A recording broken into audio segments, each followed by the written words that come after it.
I went to St. Aidan's, went to St. Bridget's. Okay. Junior, then I went to St. That's Aidan's. the multicoloured school?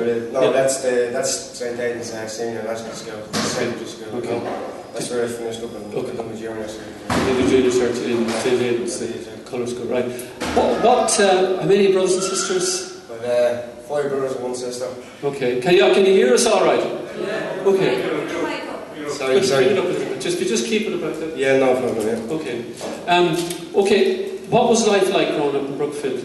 Well, I actually grew up in Glenshine and it was tough, you know, because my mother actually reared the whole family on her own, basically, you know, because my father suffered from alcoholism in the family. So it was tough, you know, growing up, no money and stuff. Had to leave school early, you know, to get a job and bring a few pounds into the house to give to mum, you know, to keep her going for the week.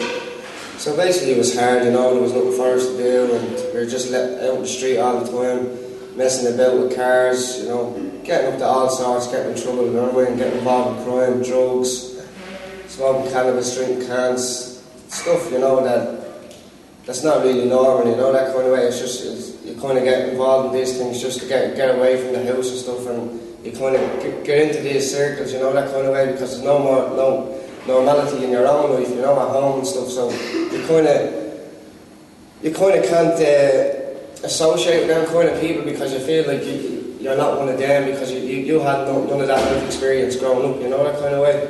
So basically you get involved in these circles and you get involved in crime, and it was tough, you know. So sometimes people say, you know, there's a lot of drugs in West Tala.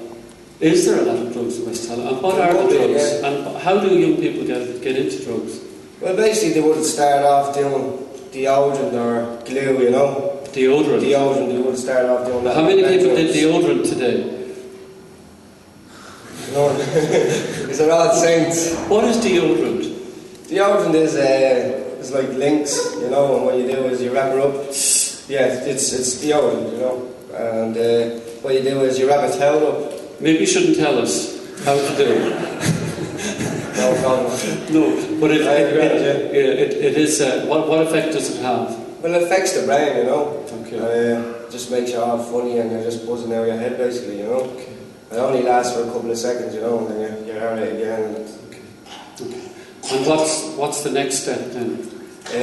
Basically, go on just to start smoking cannabis, popping knees. Cannabis is viewed as kind of social drug, relatively harmless. What would you say? Well, I wouldn't say it's relatively harmless because it affects the brain, you know, mentally. You know, that kind of way, it makes you narky. You know, it kind of, you lose kind of, how can I put this?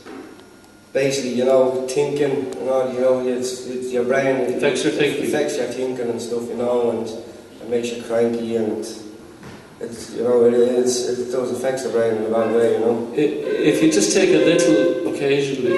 Occasionally, you know, but if you're constantly smoking every day of the week, you know, you're heading for mental problems, you know, that kind of way. And like, if you experience this, that, you know, maybe when you've tried to stop, are there any side effects or? Yeah, there will be side effects, you know, because you're so used to smoking at night time to get you to sleep. And if you hadn't got it at night time, you know, it'd be a bit similar going through cold turkey, but not as heavy as the likes of cocaine or heroin, you know. Okay.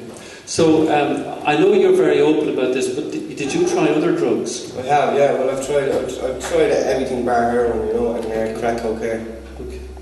You haven't tried crack? No, with that bar heroin and crack cocaine, yeah. Do you mind saying what you have tried? Yeah, well, I've tried deodorant, I've done gas, alcohol.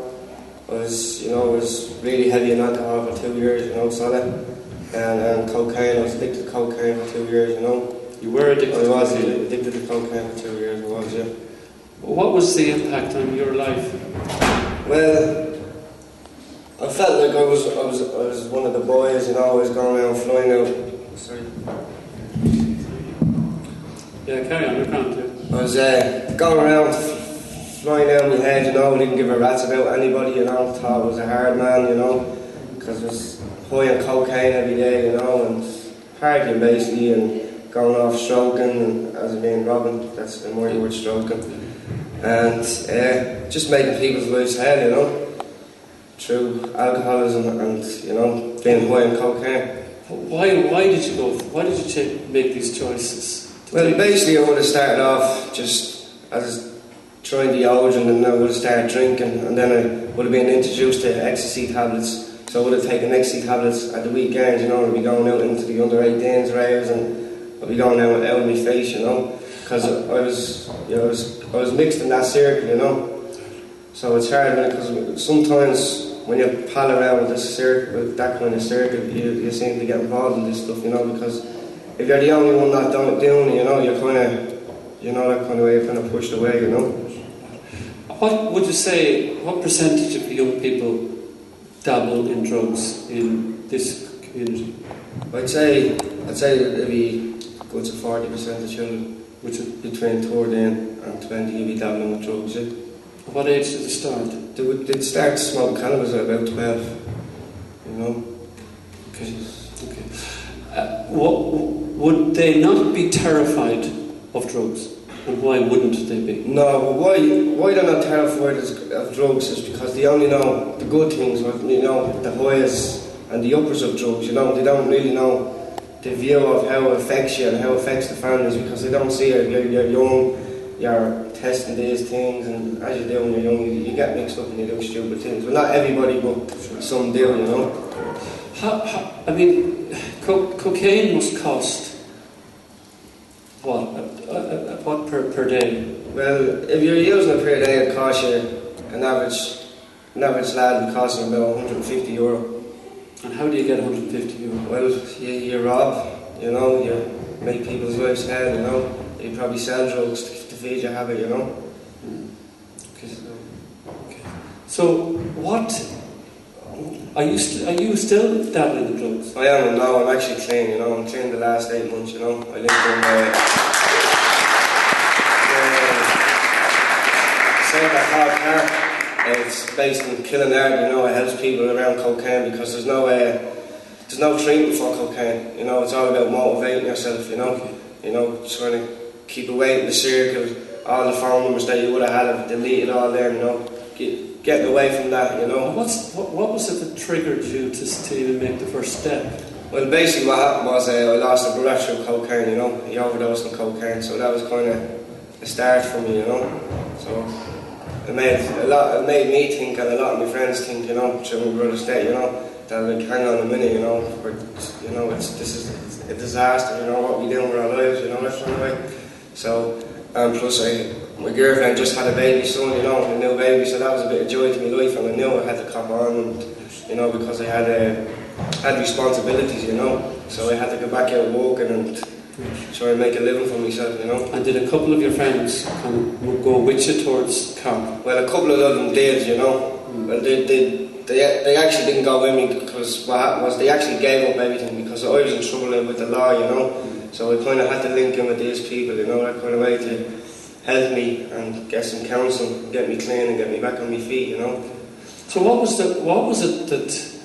the first useful thing that service did for you? How is it that you didn't sort of, you know, turn around and leave it and say, I'm not having any of this? What was it that drew you?